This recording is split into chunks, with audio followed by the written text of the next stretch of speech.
All right, there we go. So, welcome. Welcome to Concavity, the movie. So, we're going to talk about concavity, which is the next piece in our puzzle of how do we get enough information about a function to be able to graph it. Ooh, full screen. There we go. So, cavities are bad. So, question, what is happening to the derivative of this function as x increases? So as x increases, what's happening to the derivative? So if we look at this, think about what the derivative is, the slope of the tangent line. The slope of my tangent line is negative there. It's a little less negative there, and eventually we hit 0. Oh, God, that's awful. It's 0 right there. And then it starts to get positive, and more positive, and more positive. So as we move from left to right, my derivative goes from negative to 0 to positive. Okay, so we could say that my derivative is increasing. So as x increases, let's write this down, as x increases, f primed also increases. Okay, in this particular shape. Question number 2. What about this function? In this function, I start with a positive slope, less positive, 0, negative, negative, more negative, more negative. So in this case, as x increases, f primed decreases. Okay? So if my derivative is increasing, then my function is concave up. If my derivative is decreasing, then my function is concave down. But the question is, without a picture, without actually looking at the graph, how can we tell if the first derivative is increasing or decreasing? And so the question really is, so what measures the rate of change of the first derivative? What tells me how the first derivative is changing? The answer to that is the second derivative. Okay? So if the second derivative is positive, then the function is concave up. Okay? And if the second derivative is negative, then the function is concave down. And hopefully the face is smiley face positive. If you're positive, you get the smiley face. If you're negative, you're all extra frowny. So remember that one. So we want to determine the concavity. Okay? So we want to know how we want to know some things about the second derivative. So let's just get right to it. First derivative, y primed, is negative 3x squared plus 6x. Okay? Second derivative,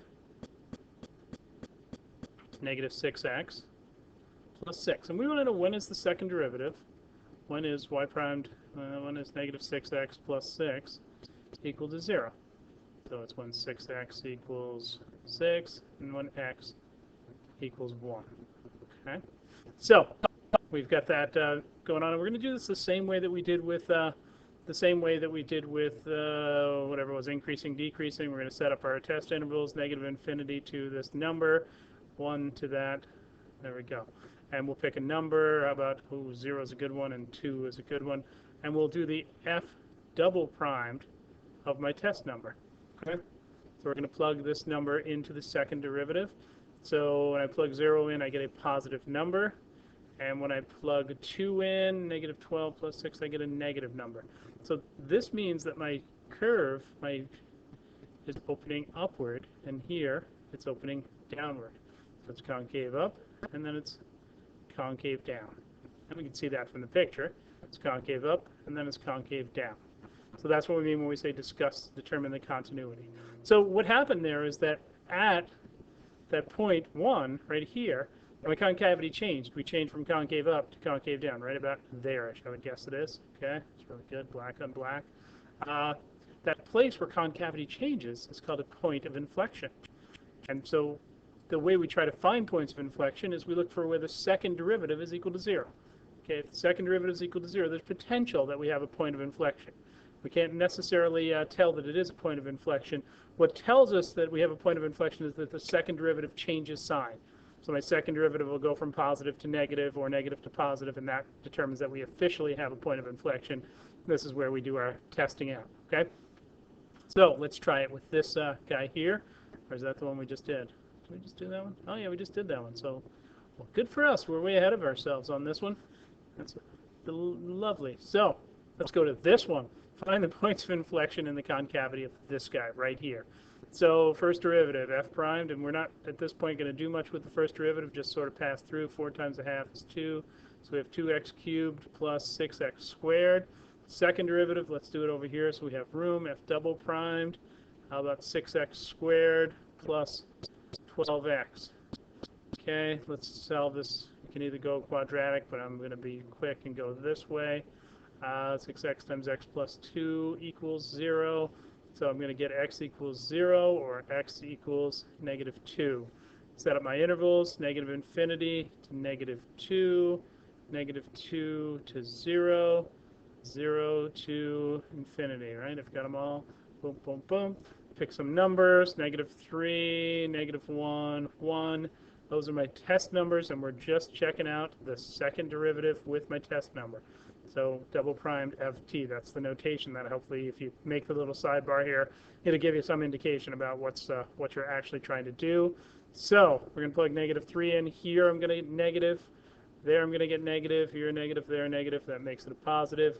Let's see, inside, same thing. Is that right? Let me make sure I'm doing that right. Let's see, this one's going to be negative. This one's going to be positive. Okay, I'm just a little worried. So I'm going to end up with a negative there. And here I'm going to have positive times a positive, so a positive there. So we're going to be concave up, and then we're going to be concave down, and then we're going to be concave up. So that means that I have a point of inflection right there. Point of inflection. And I have another one right there. And how do I know I had a point of inflection? Because my second derivative changed from positive to negative. And I know here because my second derivative changed from negative to positive. Okay, that really is how we tell we have a point of inflection. We're looking for the sign change. Where's my point of inflection? Well, it's at negative 2 comma whatever, and you can get that by plugging back into the original function.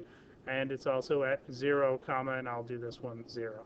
Okay, so points of inflection tells me where the concavity of my function changes. Okay, let me just back up, make sure there wasn't anything else I wanted to say there.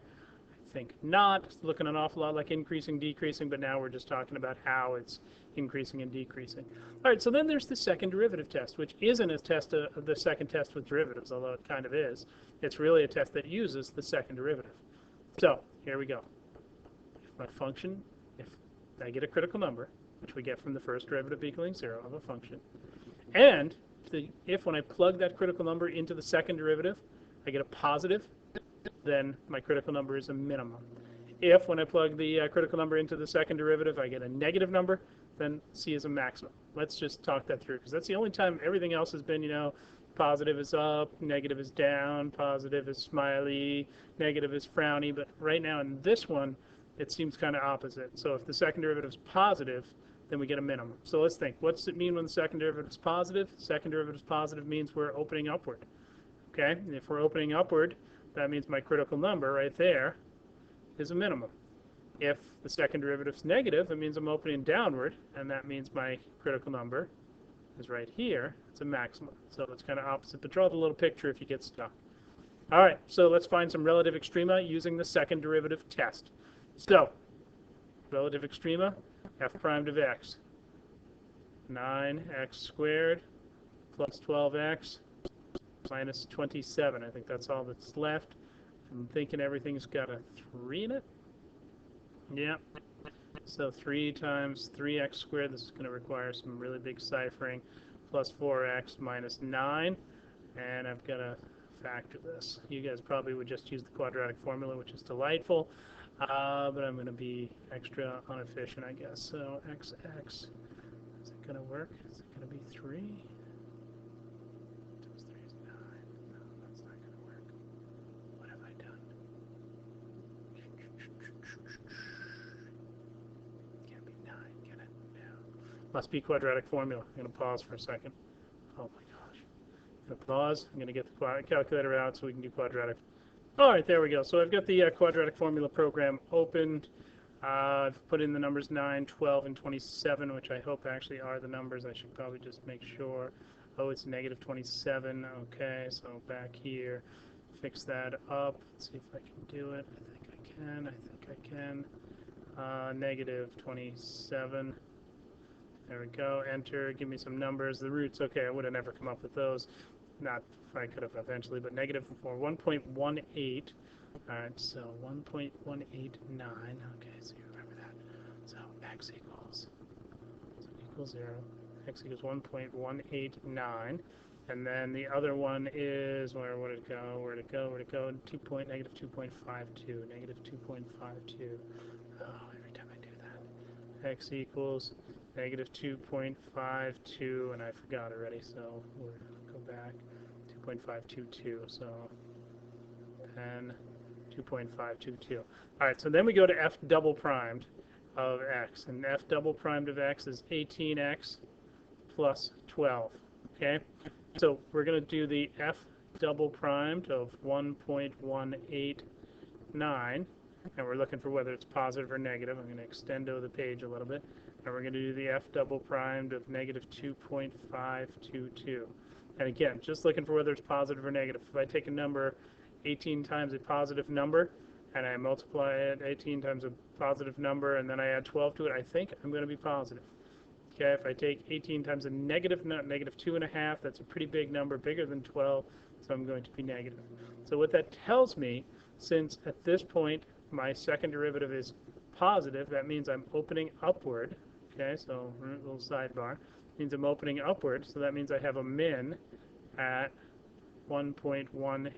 And if my second derivative is negative, then that means that I've got a opening downward sort of thing. So that means I've got a max at negative 2.522. Probably could have picked an easier example for the first one, but hey, we made it through. Okay, the factoring, scribble that out, doesn't make any sense. Onward we go. Okay, ooh, look at this product rule. Find relative extremes using the second derivative test. Let's go for it. F primed first of all. First, times the derivative of the second. 6 minus x squared. Okay, take your time on these, times negative 1, because that's the derivative of 6 minus x. Plus the second, 6 minus x cubed times 2x. Okay. I don't really feel like cubing a bunch of stuff. I don't feel like doing all that, so I am going to factor by grouping, which will be good fun for you guys as well. F primed of x. Okay, so I can take 6 minus x squared out of everything. I can take at least x out, so I might as well do that. So that will leave me with this, in this first big term, after I've taken out an x and all the 6 minus x, I'll have 3x, I'll have negative 3x. Okay? And after I take out, what did I take out? X and most of these, so I'm just going to be left with 2 times 6 minus x. Okay, slow this down, rewind it if you need to. So all this is multiplied by that. So I've got 6 minus x squared times x times, let's see, this turns into 12 minus 2x. So I'm going to end up with 12 minus 5x. Okay? Extendo the page. So want that to equal 0. When does that equal 0? Well, it equals 0 when x equals 6. It equals 0 when x equals 0. And it equals 0 when x equals about 12 fifths. 12 fifths. Okay? And so we're going to just go to the second derivative, which is going to be delightfully lovely to do. And let's see, I could say I'll leave this for you, but I think I'll pause and I'll do the work and then I'll come back, okay? Because I'm getting close to the, perilously close to the 15-minute mark. All right, so there it is. Okay, that's where I was. Here's where I am. We've got the first derivative. Let's get a second derivative. F double primed, negative 20 x cubed plus 10 to 16 x squared minus 288x plus 252. And then if we really had some energy left, we would take these three numbers, 6, 0, and 12 fifths, and we'd figure out what was going on. I'm going to go with 0 at 0. It's going to be positive. F double primed of 0 is going to be positive.